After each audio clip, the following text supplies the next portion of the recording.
ନମସ୍କାର, ମୁଁ ବୀରେଶ୍ୱର ମହାନ୍ତି। ମୋ ମନ କଥାର 76ତମ ଅଧ୍ୟାୟକୁ ଆପଣମାନଙ୍କୁ ହାର୍ଦ୍ଦିକ ସ୍ୱାଗତ କରୁଛି। ଆଜି ଆମେ ଜଣେ ଓଡ଼ିଶାର ଏପରି ଜଣେ ବରପୁତ୍ରଙ୍କ ବାବଦରେ ଆଲୋଚନା କରିବା, ଯାହାଙ୍କର ନାମ ଓଡ଼ିଶା ଇତିହାସରେ ସ୍ୱର୍ଣ୍ଣାକ୍ଷରରେ ଲିପିବଦ୍ଧ ହୋଇ ରହିଛି। ତେବେ ତାଙ୍କ ବିଷୟରେ ଆଲୋଚନା କରିବା ପୂର୍ବରୁ ଆମେ କେତେଗୋଟି ଘଟଣା ଉପରେ ଦୃଷ୍ଟିପାତ କରିବା। ବିଜୁ ପଟ୍ଟନାୟକଙ୍କର ପ୍ରଥମ ମୁଖ୍ୟମନ୍ତ୍ରୀତ୍ୱ ସମୟ, ସେ ସମୟରେ ସେ ଦିନେ ଏକ ଖବର ପାଇଲେ ଯେ ଜଣେ ବ୍ୟକ୍ତି ତାଙ୍କୁ ଦେଖା କରିବାକୁ ଆସୁଛନ୍ତି।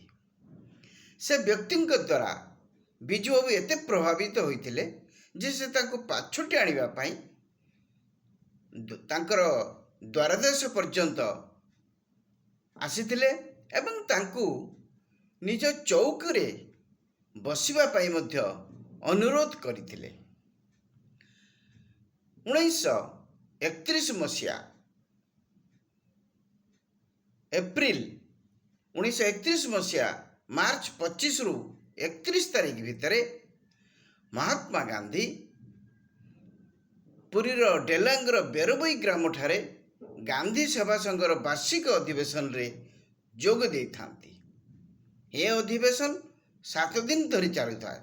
ଏଥିରେ ଗାନ୍ଧୀଙ୍କ ସହିତ ସର୍ଦ୍ଦାର ପଟେଲ, ମୌଲାନା ଆବୁଲ କଲାମ ଆଜାଦ, ଖାନ ଅବଦୁଲ ଗଫର ଖାନ, ରାଜେନ୍ଦ୍ର ପ୍ରସାଦ ଏହିପରି ବହୁ କଂଗ୍ରେସର ତୁଙ୍ଗ ନେତା ମଧ୍ୟ ଗାନ୍ଧୀଙ୍କ ସଙ୍ଗରେ ଯୋଗ ଦେଇଥାନ୍ତି। ସେହି ସମୟରେ ଯେଉଁ ବ୍ୟକ୍ତିଙ୍କୁ ବିଜୁ ପଟ୍ଟନାୟକ ତାଙ୍କ ଚୌକିରେ ବସିବା ପାଇଁ ଅନୁରୋଧ କରିଥିଲେ, ସେହି ବ୍ୟକ୍ତି ତାଙ୍କର ଦେବାନଙ୍କ ସହ ଆସି ବେରବୋଇରେ ପହଞ୍ଚିଲେ। କାରଣ ସେ ବେରବୋଇ ଅଞ୍ଚଳ ଯାହା ଡେଲାଙ୍ଗ ଅଧୀନରେ ଥିଲା, ସେ ତାଙ୍କ ଜମିଦାରୀର କିଛି ଅଂଶ ଥିଲା। ଏଣୁ ସେ ମହାତ୍ମା ଗାନ୍ଧୀଙ୍କୁ ଦେଖା କରିବାକୁ ଆସିଥିଲେ କିଛି ଉପହାର ନେଇ, ଏବଂ ସେହି ସମୟରେ ସଂଯୋଗବଶତଃ ମହାତ୍ମା ଗାନ୍ଧୀ ମୌନ ବ୍ରତରେ ଥିଲେ। ତାଙ୍କୁ ସେ ବ୍ୟକ୍ତି ଜଣକ ପଚାରିଲେ, ମୋ ରାଜ୍ୟ ଆପଣଙ୍କୁ କିପରି ଲାଗିଲା?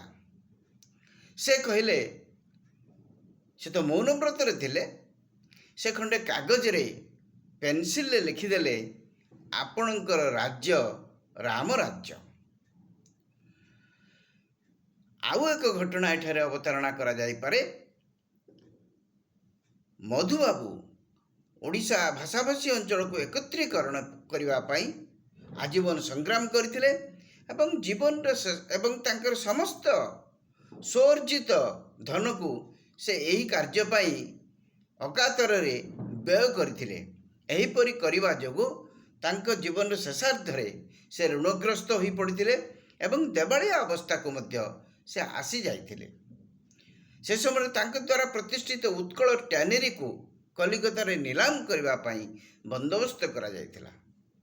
ଏ କଥା ସେ ବ୍ୟକ୍ତି ଜଣଙ୍କ କାନରେ ଯେତେବେଳେ ପଡ଼ିଲା, ସେ ଚାହିଁଲେ କୌଣସି ପ୍ରକାରେ ମଧୁବାବୁଙ୍କୁ ସାହାଯ୍ୟ କରିବାକୁ।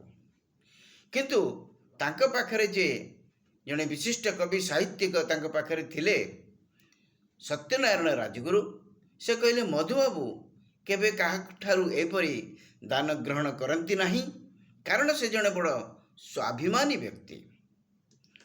ସେ ବ୍ୟକ୍ତି ଜଣକ ଚିନ୍ତିତ ହେଲେ। ପରଦିନ ତାଙ୍କ ପାଖରେ ଯେ ଦେବାନ ଥିଲେ ଲକ୍ଷ୍ମୀନାରାୟଣ ପଟ୍ଟନାୟକ, ସେ ଆମର ବିଜୁ ପଟ୍ଟନାୟକଙ୍କର ପିତା, ତାଙ୍କୁ ସେ କହିଲେ ଯେ ଆପଣ ମଧୁବାବୁଙ୍କୁ ଗୋଟିଏ ଖବର ଦିଅନ୍ତୁ ଯେ ମୋର ଗୋଟିଏ କେସ୍ ଅଛି, ସେ କେସ୍ ପାଇଁ ସେ ମୋ ସାଙ୍ଗରେ କଥାବାର୍ତ୍ତା କରିବେ।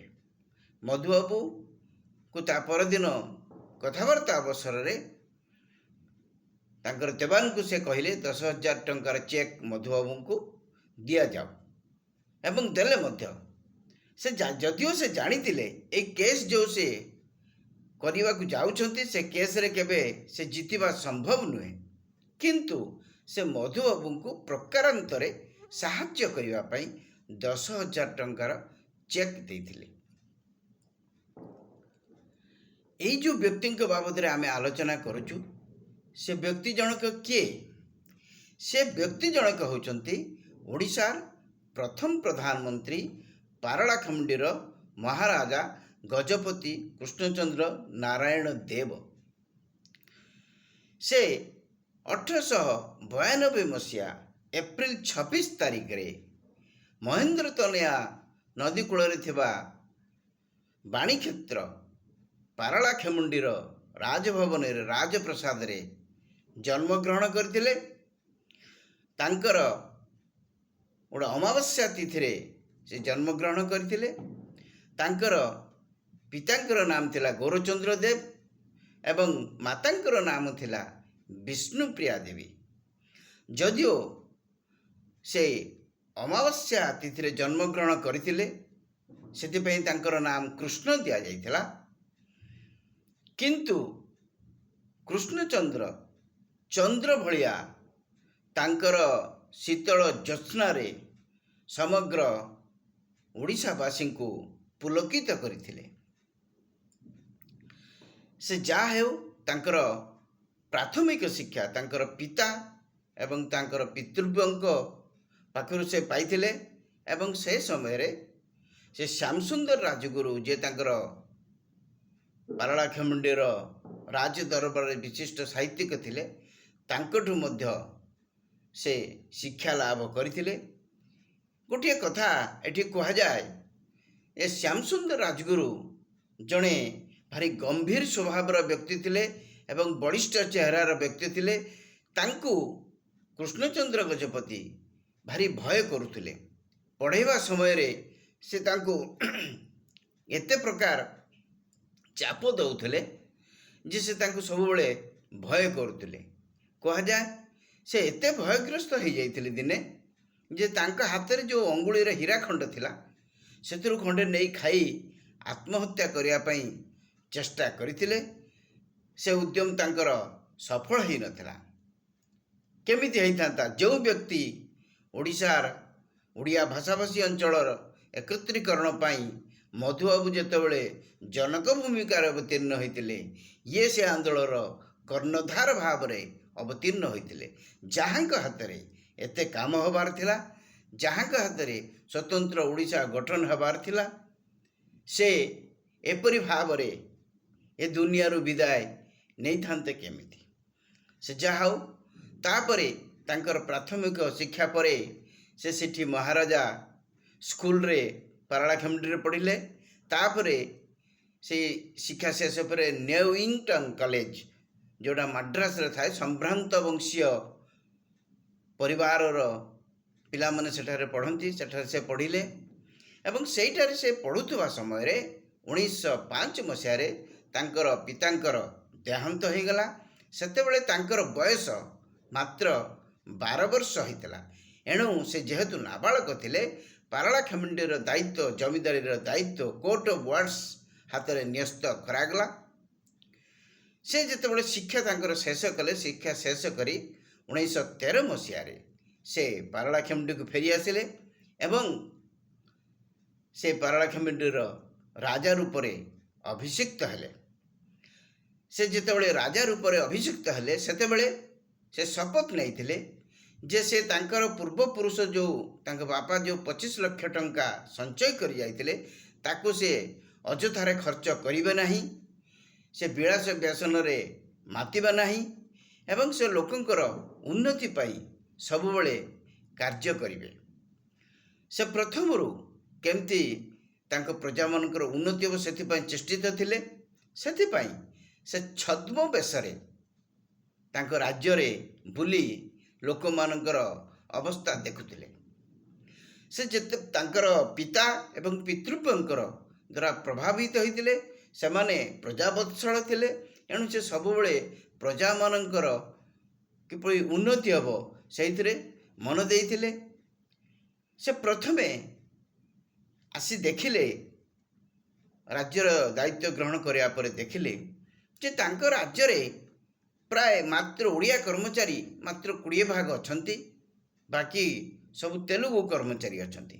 ଏଣୁ ସେ ନିଷ୍ପତ୍ତି କଲେ ଯେ ପ୍ରଥମେ ସେ ଓଡ଼ିଆ କର୍ମଚାରୀଙ୍କ ସଂଖ୍ୟା ବଢ଼ାଇବେ, ତାପରେ ତାଙ୍କର ଯେ ଦେୱାନ ଥିଲେ ସେ ଜଣେ ଓଡ଼ିଆଙ୍କୁ ଦେୱାନ ଭାବରେ ଲକ୍ଷ୍ମୀନାରାୟଣ ପଟ୍ଟନାୟକଙ୍କୁ ତାଙ୍କର ଦେୱାନ ଭାବରେ ନିଯୁକ୍ତ କଲେ। ପୁଣି ଓଡ଼ିଆ ଏବଂ ଇଂରାଜୀ ଭାଷାରେ ସରକାରୀ କାର୍ଯ୍ୟ କରିବା ପାଇଁ ନିର୍ଦ୍ଦେଶ ଦେଲେ। ସେ ପ୍ରଥମରୁ ତାଙ୍କ ରାଜ୍ୟର କୃଷିର ଉନ୍ନତି କରିବା ପାଇଁ ସେ ଚେଷ୍ଟା କଲେ। ସେ ପାଖାପାଖି 500ଟି ଜଳସେଚନ ଯୋଜନା କିପରି ହେବ ତାକୁ ଜଳସେଚନ ଯୋଜନା ଆରମ୍ଭ କଲେ। ରାମସାଗର, ସୀତାସାଗର ପରି ବୃହତ୍ ଜଳାଶୟ ନିର୍ମାଣ କରି ଲୋକମାନଙ୍କର କେମିତି ଚାଷବାସର ସୁବିଧା ହେବ ସେ ଚେଷ୍ଟା କଲେ। ବାଣିଜ୍ୟ ବ୍ୟବସାୟର ସୁବିଧା ପାଇଁ ଯାତାୟାତର ସୁବିଧା ନିହାତି ଆବଶ୍ୟକ। ସେଥିପାଇଁ ସେ ନୌପଡ଼ାରୁ ଗୁଣୁପୁର ପର୍ଯ୍ୟନ୍ତ 57 କିଲୋମିଟର ରେଳପଥ ନିର୍ମାଣ କରେ। ସେଥିପାଇଁ କୁହାଯାଏ ତାଙ୍କୁ 35 ଲକ୍ଷ ଟଙ୍କା ଖର୍ଚ୍ଚ କରିବାକୁ ପଡ଼ିଥିଲା। ସେ କୃଷି, ଶିକ୍ଷା, ସ୍ୱାସ୍ଥ୍ୟ ଏ ସମସ୍ତ ଉପରେ, ପରିବହନ, ଗମନାଗମନ ଏ ସମସ୍ତ ଉପରେ ସେ ଗୁରୁତ୍ୱ ଆରୋପ କଲେ ଏବଂ ସେ ପ୍ରଥମରୁ ରାଜ୍ୟାଭିଷେକ ପରଠୁ ସେ ଉତ୍କଳ ସମ୍ମିଳନୀ ସହିତ ନିଜକୁ ସମ୍ପୃକ୍ତ କରାଇ ଓଡ଼ିଆ ଭାଷାଭାଷୀ ଅଞ୍ଚଳକୁ ନେଇ କେମିତି ଗୋଟିଏ ସ୍ୱତନ୍ତ୍ର ଉତ୍କଳ ରାଜ୍ୟ ଗଠନ କରାଯାଏ, ଓଡ଼ିଶା ରାଜ୍ୟ ଗଠନ କରାଯାଇପାରିବ, ସେଥିପାଇଁ ସେ ଚିନ୍ତିତ ରହିଲେ। ଏବଂ ପ୍ରଥମ ସେ ଯେଉଁ 10ମ ଅଧିବେଶନ ହୋଇଥିଲା ଉତ୍କଳ ସମ୍ମିଳନୀର, ତାକୁ ସେ ପାରଳାଖେମୁଣ୍ଡିରେ ଆୟୋଜନ କରାଇଲେ। ସେଥିପାଇଁ ଯେଉଁ ଯାହା ଖର୍ଚ୍ଚ ହୋଇଥିଲା 10,000 ଟଙ୍କା ସେ ସମସ୍ତ ସେ ଖର୍ଚ୍ଚ କଲେ। ନିଜକୁ ଉତ୍କଳ ସମ୍ମିଳନୀ ସହିତ ସମ୍ପୃକ୍ତ କରାଇ ବିଭିନ୍ନ କାର୍ଯ୍ୟରେ ନିଜକୁ ନିୟୋଜିତ କଲେ ଏବଂ ଶେଷରେ 1936 ମସିହା ଏପ୍ରିଲ 1 ତାରିଖରେ ସ୍ୱତନ୍ତ୍ର ଓଡ଼ିଶା ପ୍ରଦେଶ ଗଠନ ହେଲା। ସେତେବେଳେ ଯେ ଓଡ଼ିଆ ଭାଷାଭାଷୀ ଅଞ୍ଚଳକୁ ଏକତ୍ରୀକରଣ କରି ଗୋଟିଏ ଓଡ଼ିଆ ପ୍ରଦେଶ ଗଠନ କରିବା ପାଇଁ ଯିଏ ଉଦ୍ୟମ କରିଥିଲେ, ଯାହାକୁ ଆମେ ଜନକ ବୋଲି କହୁ, ସେଇ ମଧୁବାବୁ ସେତେବେଳକୁ ଆଉ ଇହଧାମରେ ନଥିଲେ।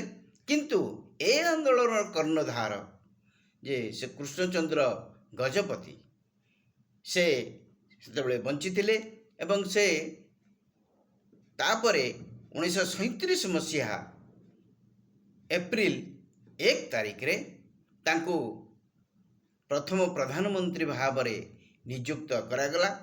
ସେତେବେଳେ ଜନ୍ ଅଷ୍ଟିନ୍ ହବାକ୍ ଯେ ଥିଲେ ସେ ଦାୟିତ୍ୱରେ, ସେ ତାଙ୍କୁ ପ୍ରଥମ ପ୍ରଧାନମନ୍ତ୍ରୀ ଭାବେ ନିର୍ବାଚିତ କଲେ, ତାକୁ ମନୋନୀତ କଲେ। ସେ ସମୟରେ ଯେଉଁ ନିର୍ବାଚନ ହୋଇଥିଲା ସେ ନିର୍ବାଚନରେ କଂଗ୍ରେସ ଦଳ ଅଧିକ ସ୍ଥାନ ପାଇଥିଲେ ମଧ୍ୟ ସେମାନେ ସେତେବେଳେ ଏକ ନୀତିଗତ ନିଷ୍ପତ୍ତି ନେଇଥିଲେ ଯେ ସେମାନେ ମନ୍ତ୍ରିମଣ୍ଡଳ ଗଠନ କରିବେ ନାହିଁ। ଏହି ସୁଯୋଗରେ କୃଷ୍ଣଚନ୍ଦ୍ର ଗଜପତିଙ୍କୁ ପ୍ରଧାନମନ୍ତ୍ରୀ ଭାବରେ ମନୋନୀତ କରାଯାଇଥିଲା। ତାଙ୍କ ମନ୍ତ୍ରିମଣ୍ଡଳରେ ଗୋରାଚନ୍ଦ ପଟ୍ଟନାୟକ, ଇଫ୍ତୁର ରହମାନ ଏମାନେ କାର୍ଯ୍ୟ କରୁଥିଲେ। ନିଜେ କୃଷ୍ଣଚନ୍ଦ୍ର ଗଜପତି ଘରୋଇ ଅର୍ଥ, ବାଣିଜ୍ୟ ଏସବୁ ନିଜ ପାଖରେ ରଖିଥିଲେ। ଗୋରାଚନ୍ଦ ପଟ୍ଟନାୟକଙ୍କର ରାଜସ୍ୱ, ସ୍ୱାସ୍ଥ୍ୟ, ରାଜସ୍ୱ, ଶିକ୍ଷା ଏସବୁ ଥିଲା, ଏ ବିଭାଗ ସବୁ ଥିଲା। ଇଫ୍ତୁର ରହମାନ ପାଖରେ ସ୍ୱାସ୍ଥ୍ୟ, ସ୍ୱାୟତ୍ତ ଶାସନ ଏସବୁ ବିଭାଗ ତାଙ୍କ ପାଖରେ ଥିଲା। ଏ ମନ୍ତ୍ରିମଣ୍ଡଳ ବେଶୀ ଦିନ ଚାଲିନଥିଲା କାରଣ ତାଙ୍କର ପାଖରେ ସମର୍ଥନ ନଥିଲା।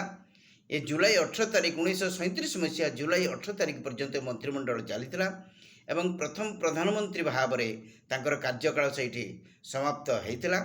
ଏହି ସମୟ ଭିତରେ ସ୍ୱଳ୍ପ ସମୟ 3 ମାସ ମଧ୍ୟରେ ସେ ଉତ୍କଳ ବିଶ୍ୱବିଦ୍ୟାଳୟ ଗଠନ କରିବା ପାଇଁ ଏକ ସବ୍ କମିଟି ଗଠନ କରିଥିଲେ ଏବଂ ଅନେକ କୃଷି ଓ ଅନ୍ୟାନ୍ୟ ଶିକ୍ଷାର ଉନ୍ନତି ପାଇଁ ସେ ଅନେକ କାର୍ଯ୍ୟ କରିଥିଲେ। ତାପରେ ପୁଣି ଆଉ ଥରେ ତାଙ୍କୁ ପ୍ରଧାନମନ୍ତ୍ରୀ ଭାବରେ ହେବା ପାଇଁ ସୁଯୋଗ ମିଳିଥିଲା। ସେ ଯାହା ହେଉ, ସେ ଓଡ଼ିଆ ଭାଷାଭାଷୀ ଅଞ୍ଚଳକୁ ନେଇ ଯେଉଁ ସ୍ୱତନ୍ତ୍ର ଓଡ଼ିଶା ପ୍ରଦେଶ ଗଠନ ହୋଇଥିଲା ସେଥିରେ ସେ 2 ଥର ପ୍ରଧାନମନ୍ତ୍ରୀ ଭାବରେ କାର୍ଯ୍ୟ କରିଥିଲେ ଏବଂ ସେ ପ୍ରଥମ ପ୍ରଧାନମନ୍ତ୍ରୀ ଭାବରେ ତାଙ୍କର ଗୌରବୋଜ୍ଜଳ ସମୟ ଅତିବାହିତ କରିଥିଲେ।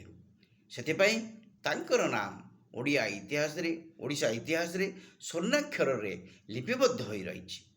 ଆମେ କୃଷ୍ଣଚନ୍ଦ୍ର ଗଜପତିଙ୍କର କିପରି ଭାବରେ ସେ ଉତ୍କଳ ସମ୍ମିଳନୀ ସହିତ ସମ୍ପୃକ୍ତ ହୋଇ ପୁଣି ପ୍ରଥମ ପ୍ରଧାନମନ୍ତ୍ରୀ ହେବା ପର୍ଯ୍ୟନ୍ତ ସେ କ'ଣ କାର୍ଯ୍ୟ କଲେ, ରାଉଣ୍ଡ ଟେବୁଲ୍ ବୈଠକରେ ତାଙ୍କର ଭୂମିକା କ'ଣ ଥିଲା, ସାଇମନ୍ କମିଶନ ଇତ୍ୟାଦି ଯେଉଁ କମିଶନ, ଅଟଲି ସବ୍ କମିଶନ, ଏସବୁ ଯେତେ କମିଶନ ଯାବତୀୟ କମିଶନକୁ ସେ କିପରି ଭାବରେ ସମ୍ମୁଖୀନ ହୋଇଥିଲେ, ସେସବୁ ବିଷୟ ଆଲୋଚନା କରିବା ପାଇଁ ଆମକୁ ଆଉ ଏକ ଅଧ୍ୟାୟକୁ ଯିବାକୁ ପଡ଼ିବ।